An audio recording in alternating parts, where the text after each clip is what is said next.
Bismillahirrahmanirrahim. Assalamualaikum dear students. I am your English teacher 201. Welcome to our channel view short notes. सबसे पहले हमारे channel को subscribe कर लें ताकि आने वाली तमाम न्यू वीडियोस आप लोगों तक पहुंच सके। Today our lesson number 43 giving speeches and oral presentations. सबसे पहले इसकी आउटलाइंस को देख लेते हैं। Facing a communication dilemma at the keys group, preparing to speak, developing formal speeches and presentations. अब हम इसको वन बाय वन डिटेल से देखेंगे। सबसे पहले हमारे पास facing a communication dilemma at the key group. Brad Keys believes that acceptance in the community is the key. His company, the Keys Group, operates 11 KFC fast food restaurants in Georgia. When Keys started out the restaurant business nearly 30 years ago, he realized that good food is only for half the battle. Keys realized that if he wanted to succeed in business, he had have given people to respect.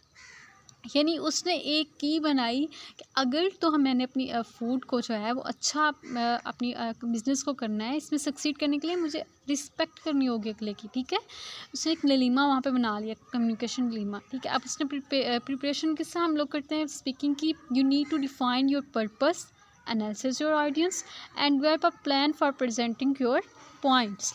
सबसे पहले आपने अपने purpose को define करना है। ठीक है, speeches and presentations can be categorise according to their purpose such as interviews and meetings. ठीक है, the purpose have to determine content and style. वो आपके कंटेंट को बताएगा, आपके स्टाइल को बताएगा, यानी आप अपने ऑडियंस को क्या चीज़ बताना चाह रहे हैं, किस तरह आप उसका इफेक्ट या मोटिवेट करेंगे अपने ऑडियंस को। ठीक है, आपने एसेंशली पैसिव रोल्स में प्ले करना होता है। ठीक है, अपने ऑडियंस को अट्रैक्ट करने के लिए आपने उसमें आर्ग्यूमेंट्स, जितनी भी कंक्लूजन्स हैं, जितनी रिकमेंडेशंस हैं, वो तमाम चीज़ें अपने एक्सप्लेन करनी होती हैं। ठीक है, नेक्स्ट हमारे पास आता है एनालिसिस और ऑडियंस। आपने एनालाइज किस तरह उनको करना होता है। Once you have your purpose firmly in mind, अगर आपने पर्पस आपने माइंड में बना लिया परफेक्टली। ठीक है, अगर आपने बता दिया उनको कि ये पर्पस है, ये इसके रिकमेंडेशंस है, ये इसका प्लान है। ठीक है, वो चीज़ें तमाम जब आपकी फाइनली हो चुकी हैं, ठीक है, तब आपने क्या करना है। अनदर बेसिक एलिमेंट इसका क्या आ जाता है, प्रेजेंटेशन योर ऑडियंस। ठीक है, किस तरह उसको आपने प्रेजेंट करना है। ठीक है, this is the particular important because you shall be gearing the style and content of your speech to your audience need and interest. First consider the size of composition of your audience. आपने consider करना है उनका size, कितने audience है वहाँ पे। ठीक है, और कौन से जो है ईजिली मेंबर जो इन्वॉल्व हो रहे हैं इसमें। ठीक है, स्मॉल ग्रुप है इसमें, बड़ा ग्रुप है। ठीक है, more than 12 people get difficult to manage given tech words essential to building consensus. ये अगर इससे ज़्यादा होंगे तो थोड़ा सा मैनेज करना मुश्किल हो जाएगा। अब जो होमोजीनियस ग्रुप होता है उसका क्या बेनिफिट होता है, क्या होता है वो कि जो फोकस्ड होता है वो स्पीच में। ठीक है, जब जो डाइवर्स ग्रुप है, more generalised approach using less technical jargons and presenting a broader picture. ठीक है, अनदर इंपॉर्टेंट फैक्टर क्या है, आपके ऑडियंस की likely reaction to be speech presentation decide what your audience be hostile and respective indifferent in your point of view. ठीक है, यहाँ पे देखिए take a hold cold heart look relationship with you, do they already know you, ये वो पहले से आपको जानते हैं। Do they respect your judgement, कि आप आपकी जजमेंट की रिस्पेक्ट भी करते हैं या नहीं। ठीक है, अब आपने जो प्लानिंग करनी है इसके बारे में, स्पीच के बारे में, अच्छा उसमें कुछ क्वेश्चन आपने आंसर्स देने होते हैं। ठीक है, अब आपने प्लानिंग में स्पीच में किस तरह प्रेजेंटेशन करनी होती है। You develop the main idea, सबसे पहले आपने मेन आइडिया डेवलप करना है। उसके बाद आपने कंस्ट्रक्ट करनी है एक आउटलाइन, फिर आपने एस्टिमेट लगाना है उसके जितनी भी लेंथ है अप्रोप्रिएट उसका। उसके बाद डिसाइड करना है आपने मोस्ट इफेक्टिव स्टाइल क्या है इसका। अब देखिए सबसे पहले इस्टेब्लिश किस तरह करेंगे आप मेन आइडिया। आपने start by focus big picture, आपने स्टार्ट करना है एक मेन आइडिया, एक थीम के साथ, जिसमें आपके ऑडियंस को पता चले कि आप क्या चीज़ एक्सप्लेन करने जा रहे हैं। उसका मेन आइडिया आपने इस तरह देना है। ठीक है, demand of your low calorie high quality frozen food will increase because of basic social and economic needs। ये उन्होंने एग्जांपल दी हुई है आपको। ठीक है, ऑर्गेनाइज एंड आउटलाइन, आपने एक आउटलाइन ऑर्गेनाइज करनी है, किस तरह आप कर सकते हैं, उसका स्ट्रक्चर क्या होगा सब्जेक्ट को, देन आपने purpose, then audience and then time allotted for the speech presentation. आपने टाइम को भी देखना है कि कितने टाइम में, कि कितने मिनट्स में, 10 मिनट में आप डिलीवर करना है अपने मैसेज को, 20 में आपने उसके मुताबिक अपने मैसेज को डिलीवर करना है। ठीक है, उसमें अप्रोप्रिएट वर्ड्स में आपने तमाम जितनी भी उसकी बेसिक थीम्स है सब कुछ आपने उसी टाइम के अंदर मैनेज करना है। ठीक है, केयरफुली आपने प्रिपेयर होना है इसके लिए। ठीक है, स्टार्ट किस तरह लेना है, आपने स्क्रिप्ट को किस तरह आपने फाइनल उसको देना है, किस तरह आपने उसको हेडिंग्स, आउटलाइंस या फिर कंप्लीट सेंटेंस आपने वहाँ पे बोलना है कि आपका टाइम भी मैनेज हो जाए। ठीक है, नेक्स्ट है आपका estimate the length. Time of speeches and presentation is often strictly regulated, so you shall need to tailor your material available time. यानी आपने उसकी लेंथ को इस तरह रखना है कि आप जो टाइम है आपका अवेलेबल है उसी के अंदर अंदर आप उसको कवर अप कर सकें, ठीक है। एवरेज जो स्पीकर होते हैं वो करते हैं 125 to 150 वर्ड्स 1 मिनट में, ठीक है, जो कि 20 to 25 double space type pages होते हैं टेक्स्ट्स के, ठीक है। जो एवरेज पैराग्राफ होता है वो 25 to 150 वर्ड्स होते हैं, उनकी लेंथ होती है। So most of you can speak the rate of but about 1 paragraph पर मिनट, ठीक है। अब देखिए जो आपका एक पैराग्राफ 10 मिनट में आप बोल सकते हैं, ठीक है। अब इन 10 minute you could take about 2 minutes to explain for this points. आप इनको एक्सप्लेन करने के लिए 2 मिनट एक्स्ट्रा भी ले लें, ठीक है। 3 मिनट हो गया आपके एक पैराग्राफ के। इसी तरह क्या होगा, इफ़ यू एन और you must spend 5 minute introducing a presentation.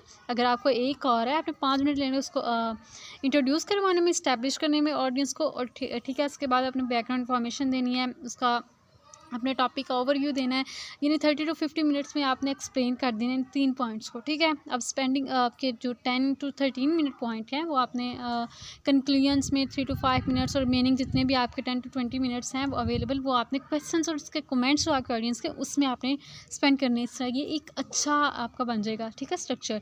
अब आपके जो आंसर है वो सब्जेक्ट पे आपके डिपेंड कर रहे हैं, आपके ऑडियंस के एटीट्यूड और उसके नॉलेज पे डिपेंड कर रहे हैं, और रिलेशनशिप आपके साथ जो ऑडियंस का है उस पर डिपेंड कर रहे हैं। अब जो ईजी ये एक्सेप्टेबल मैसेज है वो 10 मिनट्स में भी आप इनफ होते हैं, ठीक है। इसके बाद देखें deciding you on the style. Another important element in your planning style most suitable of the occasion. देखिए आपका जो स्टाइल फॉर्मेट स्पीच का होगा, प्रेजेंटिंग का होगा, वो इम्प्रेसिव होता है, ठीक है।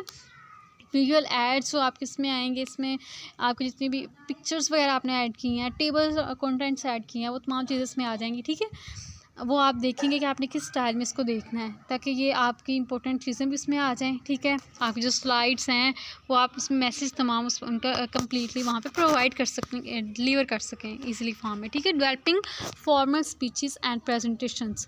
किस तरह हम डेवलप करते हैं फॉर्मल स्पीचेस को? Writing a formal report with the important differences. You need to adjust your technique to an oral communication channel. This is both opportunity and a challenge. की अपॉर्चुनिटी और चैलेंज भी इसमें आ सकता है। Opportunity लाई करती है कि interaction that possible between you and the audience. When you speak before a group you can receive information as a transmitted. जब आप किसी भी आप डिलीवरी करते हैं मैसेज की अपने की, आपको इन्फॉर्मेशन रिसीव भी हो रही होती है, ठीक है, जब आप प्रेजेंट कर रहे होते हैं। Instead of simply expressing your ideas you draw audience ideas. आपने उनका भी आइडियंस का भी आइडिया लेना होता है, सिर्फ अपना आइडिया नहीं उनके सामने रखना। और इसमें चैलेंज क्या आ जाता है? Maintaining control and accommodation your audience limitations. उनका कंट्रोल लिमिटेशंस, ठीक है, ये कितना फ्लेक्सिबल है आपका मैसेज, कम्युनिकेशन आपकी कितनी फ्लेक्सिबल है, कितना आप इंटरेक्ट कर रहे हैं अपने ऑडियंस को, ठीक है। After two your presentation and unexpected comment from someone. अगर कोई अनएक्सपेक्टेड कमेंट आ गया तब आप वो भी आपका चैलेंज हो जाता है, ठीक है। अब देखिए यहाँ पे कुछ एलिमेंट्स है प्रेजेंटेशन के जो कि आपकी स्पेशल टेक्निक को डेवलप कर सकते हैं। वो क्या क्या है? Introduction, body, close, question and answer period, and then last पे विजुअल एड्स। अब सबसे पहले देखिए इंट्रोडक्शन। आपने यहाँ पे क्या करना है? फ्यू मिनट्स होते हैं आपके पास होते हैं इंट्रोडक्शन के। आपने arousing your audience interest in your, ये इंट्रोडक्शन ही उनका इंटरेस्ट आपकी तरफ डेवलप करेगा, ये आपने याद रखना है, ठीक है। इस्टेब्लिशिंग योर क्रेडिबिलिटी, यहाँ पे भी आपकी क्रेडिबिलिटी इस्टेब्लिश होगी। और preparing your audience for what you will, ठीक है, फॉलो। आगे अराइजिंग इंटरेस्ट, किस तरह आप अराइज कर सकते हैं इंटरेस्ट को? Some subjects are naturally more interesting. कुछ सब्जेक्ट्स ऐसे होते हैं जो कि बड़े इंटरेस्टिंग होते हैं। आपका जो लिसनर होता है वो खुद ही इनकरेज हो रहा होता है, हाँ ये चीज़ तो मैं इंटरेस्टेड हूँ इसमें, ये तो मैं सुनूंगा बहुत ही केयरफुली, ठीक है। कुछ चीज़ों का आपको खुद सिग्निफिकेंस बनाना होता है, उनको इस तरह आपने इंट्रोड्यूस करना है कि आपका जो लिसनर है वो अफेक्टिवली उसको सुने सीरियस होकर, ठीक है। नेक्स्ट है बिल्डिंग क्रेडिबिलिटी। वो क्या है? One of the chief drawback of over blown opening is a damage speakers credibility which even important then arousing interest. अगर आपने क्रेडिबिलिटी अपनी बिल्ड नहीं की तो वो डैमेज कर सकता है आपके तमाम स्पीकर की क्रेडिबिलिटी को, ठीक है। और जो इंटरेस्ट है वो अराउज नहीं होगा। यानी a speaker with high credibility more persuasive than speaker is low credibility. यानी आपकी क्रेडिबिलिटी हाई होनी चाहिए, ठीक है, जब आपने वहाँ पे जाके बोलना है।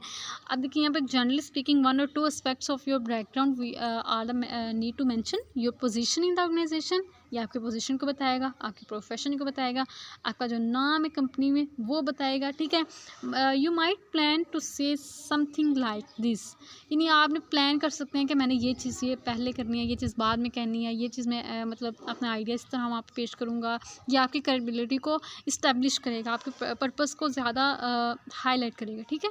आगे preview of the presentation, giving your audience preview what's a heat aids to your authority and more importantly helps people understand your message, यानी आपने इनको प्रीव्यू देना है ताकि आप उनकी हेल्प कर सकें कि वो आपके मैसेज को समझ सकें। ओरल प्रेजेंटेशन में क्या करते हैं, स्पीकर प्रोवाइड्स अ फ्रेमवर्क, एक फ्रेमवर्क देते हैं, वो इंट्रोड्यूस करते हैं, समराइज़ करते हैं मेन आइडिया को, आइडेंटिफाई करते हैं और सपोर्ट करते हैं मेन पॉइंट्स को, ठीक है। इसके अलावा इंडिकेट करते हैं जो उनके पॉइंट्स होते हैं मेन उनको। Once you establish the framework you can move into developing the body of your presentation confident that audience will understand how individual facts and figures relate to the main idea. यहाँ तक था हमारा आज का lesson. Thank you so much. Allah हाफिज़।